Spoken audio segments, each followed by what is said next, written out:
Assalamualaikum warahmatullahi wabarakatuh.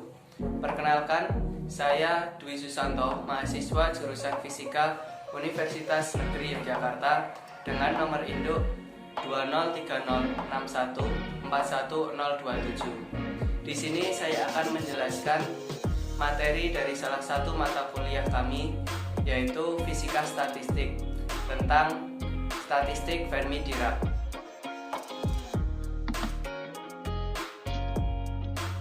Oke, sekarang kita akan memasuki pada materi, yaitu statistik Fermi-Dirac pada subbab menjabarkan fungsi distribusi partikel menurut statistik Fermi-Dirac. Untuk setiap jenis statistik, kita asumsikan bahwa entropi adalah sebanding dengan logaritma peluang termodinamikanya, dan bahwa keadaan keseimbangan adalah entropinya maksimum. Ini berarti ln W juga maksimum, atau ln W sama dengan 0. Berdasarkan persamaan umum dari peluang termodinamika dari makrostat tertentu dalam statistik Fermi-Dirac, maka diperoleh ln W sama dengan sigma n ln n faktorial ln n besar faktorial ln n ni faktorial. Karena jumlah sel sangat besar, dengan demikian n dan ni merupakan bilangan yang sangat besar. Kita dapat pergunakan pendekatan Stirling. Ln W sama dengan sigma n ln n dalam kurung n min ni ln ni min n ln n min ni min ni ln dalam kurung n min ni. Misalkan W pangkat 0 menyatakan probabilitas maksimum, dan Ni pangkat 0 berkaitan dengan jumlah titik-titik dalam sel KI, dan N adalah konstan. Maka, ln W sama dengan sigma ln N min Ni pangkat 0 per Ni pangkat 0, sigma Ni sama dengan 0. Jika jumlah partikel dan energi total adalah konstan, kita mempunyai persamaan kondisi N sama dengan sigma Ni sama dengan 0, Du sama dengan sigma Wi, Du Ni sama dengan 0. Kalikan persamaan pertama dengan min ln B, dan persamaan kedua dengan min beta. Kemudian tambahkan dengan persamaan 2.5, maka diperoleh sigma ln N min Ni pangkat 0 per Ni pangkat 0 min ln B min beta Wi tutup kurung Do Ni sama dengan 0.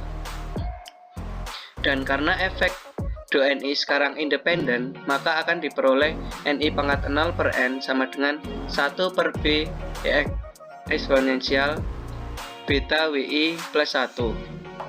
Hal ini dikenal sebagai fungsi distribusi Fermi-Dirac untuk keadaan probabilitas termodinamika maksimum. Bandingkan fungsi statistik Fermi-Dirac dengan fungsi statistik Maxwell-Boltzmann, yaitu Ni pangkat 0 per N sama dengan 1 per B eksponensial beta Wi dengan berharga 1, dan bandingkan pula dengan fungsi statistik Bose-Einstein, Ni pangkat 0 per N sama dengan 1 per B eksponensial beta Wi min 1. Pembahasan selanjutnya adalah menentukan beta dan B dan beta. Untuk menentukan beta, kita kembali menggunakan hubungan termodinamika dalam keadaan setimbang dalam suatu proses pada volume konstan, yakni Du sama dengan TdS. Dengan menggunakan hubungan termodinamika untuk sistem keseimbangan ini akan diperoleh beta sama dengan 1 per Kt.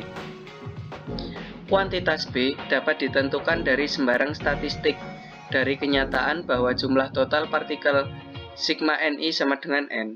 Untuk mengevaluasi sigma Ni, kita aproksimasi distribusi diskontinu dari titik fase dengan fungsi distribusi kontinu dan ganti sigma dengan integral.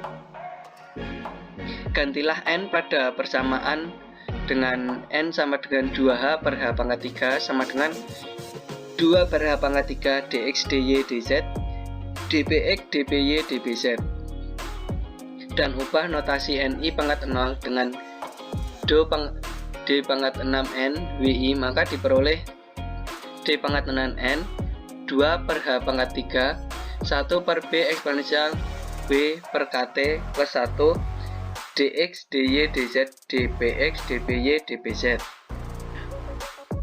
Sekarang integrasi seluruh nilai X, Y, dan Z hasilnya adalah D pangkat 3N 2V per H pangkat 3 1 per B eksponensial W per KT plus 1 dikalikan dpx, dpy, dan dpz. Sekarang kita mempunyai fungsi distribusi dalam ruang momentum 3 dimensi. Langkah selanjutnya adalah menyatakan W dalam bentuk P atau sebaliknya, dan integrasi D pangkat 3N untuk seluruh P atau W sama dengan N. Jika P eksponensial W per KT lebih dari 1, faktor 1 pada penyebut dapat diabaikan, dan sama seperti statistik Bose-Einstein, maka kita akan dapatkan statistik Maxwell-Boltzmann. Untuk gas elektron, aproksimasi ini tidak dapat dilakukan, dan B harus ditentukan dari persamaan hasil integrasi seluruh nilai X, Y, dan Z. Berikut ini akan dikaji pernyataan untuk B.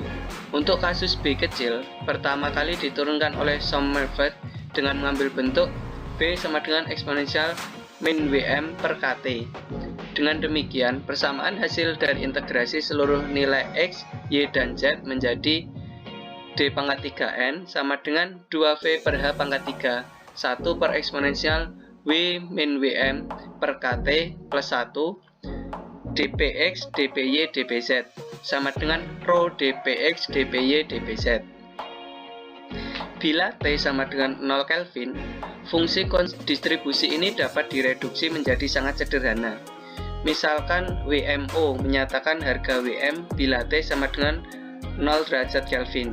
Untuk sebuah sel di dalam ruang momentum yang mana W lebih kecil daripada WMO, maka suku di dalam kurung siku pada persamaan di atas adalah min tak terbatas, dan karena eksponensial min tak terbatas sama dengan 0, maka akan diperoleh rho 0 sama dengan 2V per H pangkat 3, T sama dengan 0 Kelvin, W lebih besar daripada WMO.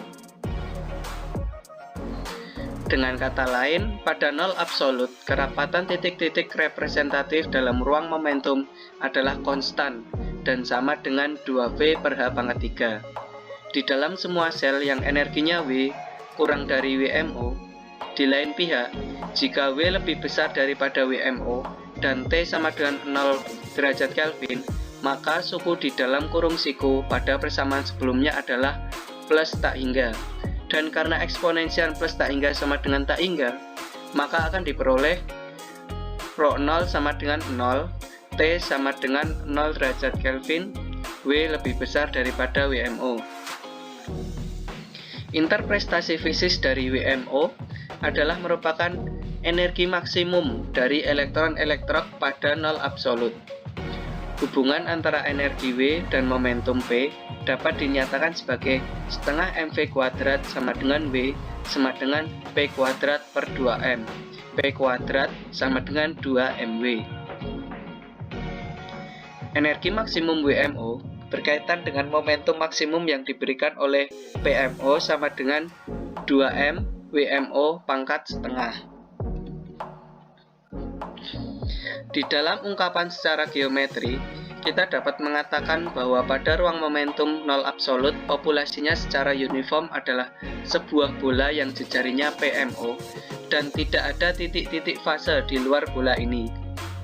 Proses integrasi kerapatan untuk seluruh ruang momentum dapat direduksi menjadi perkalian kerapatan konstan rho 0 dengan volume bola yang jejarinya PMO, dan perkalian ini sama dengan jumlah total dari elektron N. 2V per H pangkat 3 kali 4 per 3 Pi P pangkat 3 MO sama dengan N. Selanjutnya akan diperoleh PMO sama dengan 3 NH pangkat 3 per 8 PV pangkat sepertiga, dan WMO sama dengan H kuadrat per 8M 3N per PV pangkat 2 per 3. Konstanta H adalah konstanta Planck yang besarnya 6,62 kali 10 pangkat min 34 Joule sekon, dan M adalah massa elektron 9 kali 10 pangkat min 31 kg. Jumlah elektron per satuan volume tidak dapat diukur secara langsung. Asumsi umum yang digunakan yakni atom-atom masing-masing memberikan kontribusi jumlah elektron yang sama untuk gas elektron. Kita juga akan memprediksi jumlah ini kecil, mungkin 1 untuk atom valensi 1, 2 untuk atom valensi 2, dan seterusnya. Hal ini merupakan pembuktian secara tidak langsung bahwa asumsi itu benar. Misalkan kita hitung untuk perak. Asumsikan suatu elektron untuk satu atom, maka N per V sama dengan 5,86 kali 10⁻28 elektron bebas per meter pangkat 3. Dan dari persamaan sebelumnya, WMO sama dengan 6,62 kali 10⁻⁻34 kuadrat per 8 kali 9 kali 10⁻⁻31. Buka kurung 3 per pi kali 5,86 kali 10⁻28 tutup kurung pangkat 2 per 3 sama dengan 9 dikali 10⁻⁻19 joule sama dengan 5,6 elektron volt. Harga ini merupakan energi kinetik maksimum dari elektron bebas pada nol absolut. Energi rata-rata W pada nol absolut, lihat pasal 2.8, adalah 3/5 dari energi maksimum, yaitu W sama dengan 3/5 dikali 5,6 sama dengan 3,46 elektron volt, sama dengan 5,75 kali 10⁻⁻19 joule. Untuk selanjutnya, kita akan mengevaluasi WM pada temperatur selain 0 Kelvin. Hasil yang diperoleh oleh Sommerfeld adalah WM sama dengan WMO 1 dikurangi Pi kuadrat per 12 dalam kurung KT per WMO kuadrat, dan seterusnya. Bila T sama dengan 0 Kelvin akan direduksi menjadi WMO. Demikian pula dengan penambahan temperatur. Perbedaan antara WM dan WMO adalah kecil, karena suku KT hanya beberapa super elektron volt, sedangkan WMO dalam order 2 sampai 10 elektron volt. Jadi, di dalam mengevaluasi fungsi distribusi Rho, sama halnya pada temperatur tinggi beberapa ribu derajat Kelvin, akan terjadi kesalahan kecil untuk substitusi WMO dengan WM. Grafik fungsi distribusi yang diplot sebagai fungsi W. Di sebelah kiri adalah distribusi dalam ruang momentum menurut statistik Fermi-Dirac, sedangkan di sebelah kanan adalah fungsi distribusi kelajuan menurut statistik Fermi-Dirac. Ordinat dari kurva adalah jumlah titik-titik representatif persatuan volume ruang momentum. Garis tebal adalah distribusi pada T sama dengan 0 Kelvin. Kerapatan adalah konstan pada semua titik untuk W lebih kecil dari WMO atau P lebih kecil dari PMO, dan 0 di luar harga ini. Garis putus-putus adalah distribusi pada temperatur yang lebih tinggi, T1 dan T2. Jika T tidak sama dengan 0, fungsi turun secara asimptotik menuju 0, sehingga energi bertambah dan tidak ada batas atas yang lebih tajam untuk energi atau momentum. Harga WM tidak menyatakan energi maksimum pada temperatur T, tetapi harga WMO menyatakan energi maksimum pada titik T sama dengan 0 Kelvin. Oke teman-teman, tadi adalah penjelasan tentang materi Fermi-Dirac. Apabila ada pertanyaan, silahkan tulis di kolom komentar. Jangan lupa like. Terima kasih. Wassalamualaikum warahmatullahi wabarakatuh.